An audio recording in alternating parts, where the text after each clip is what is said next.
And, ano ba? Kasi hindi talaga ako prepare.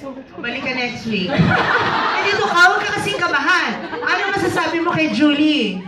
Sabi ko, basta ano ba? Wala kang babago. Huwag kang magbabago. Alam, hindi naman. Grabe ka naman. Kasi sobrang bait niya talaga, di ba? Oo naman. Ganon.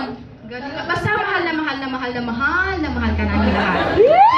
Thank you guys. Meron ako tanong isa lang. Ano yung pinaka-ginawa mong pinaka-sobra dahil fan ka ni Julie? Ay, yung pinaka-grabe. My goodness. Ang dami. Hindi kasi sobrang dami talaga.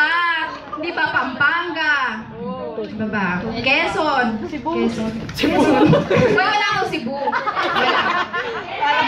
LA. Joke. Punta ka LA? Lower Antipolo?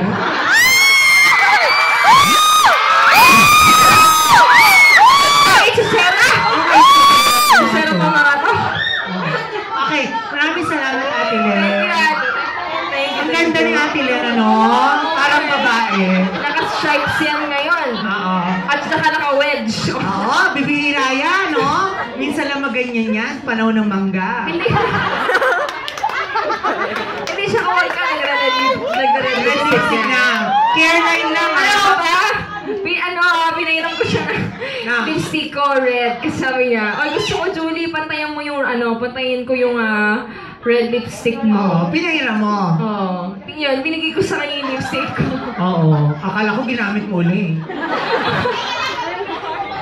Oo. Love you, Reg.